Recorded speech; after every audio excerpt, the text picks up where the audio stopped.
Hello Engine Demons! Astăzi am fost inspirată de videoul Julia Roman 20. Pe Julia Roman 20. Videoclipul ei m-a inspirat să fac videoul amuzant. Prea amuzant. Deci să începem! Avertizare. E sigur că poți să reziști la acest video până la sfârșit fără să râzi? Comentează-ne.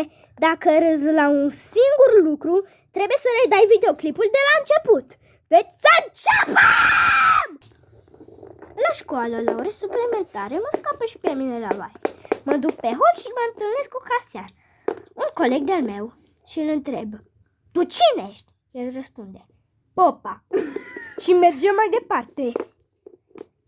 Eu mă uit la el și plec în baie.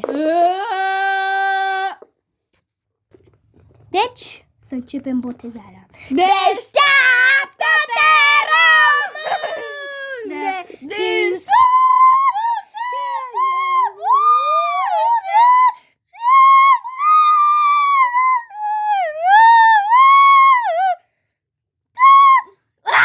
te-ai pus pe cel care îl botezăm. Am făcut ca... Am folosit acele să lud. Vreau să-l botezez, a pus Julia Roman 20 de pe doamne. Bine, stai aici că te botezăm. Deșteaptă-te, române! Să începem. Ce cu chestia asta? Castelul de lavă, ce aici? Oh, 3, 2, 1 și... Oh, nu! Salutare tuturor și pam, pam, pam! Bine ați găsit la un nou episod cu căprița noastră din Ohio. Astăzi, cred De fapt, că se numește căprița noastră Ohio. o să arunce jos pe cineva. Tare, cred eu asta. Cred. Înainte de a începe, v-aș ruga să apăsați pe butonul de like, să strângem 4000 de E like-uri ca deja. să facem această capră frumoasă fericită. Zic, căpriță, vrei să fii fericită? Acesta a fost un da. Bun, fraților, m-am urcat pe muntele Himalaya aici. Aici locuiește și Dumnezeu. Și putem vedea în această priveliște minunată pe care o avem noi aici asupra acestei păduri, cu acest lac sau râu sau ce-o fi, cu orașul acolo în distanță. Avem acest om care se roagă la bunul nostru Dumnezeu. Arată cu mâna către cer. Ce e acolo sus? Ce e? La ce mi-arată? Arată degetul deșteptul! Ok, domnule. Femeie de la început. Bă, eu cred că mor.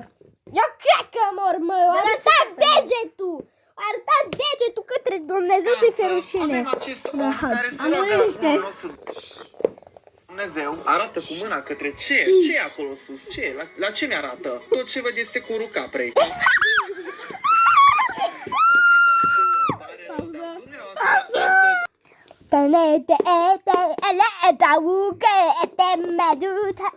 Habar n-am ce scrie aici.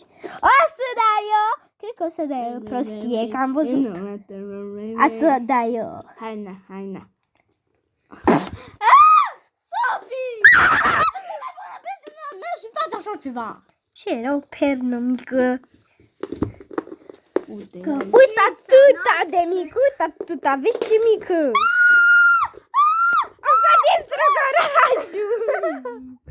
E sfârșitul videoului, dragi oameni. Dacă nu ați reușit, sper că veți comenta că nu ați reușit să vă opriți să râdeți de ele astea. Dacă nu vi s-a părut amuzant, scrie-ne. Vă rog, Julie, să nu te bagi în față, pentru că nu avem nevoie acum de un cățel. Deci, asta a fost, prieteni. Try to not laugh challenge. O să fie și în următoarele video. Adio!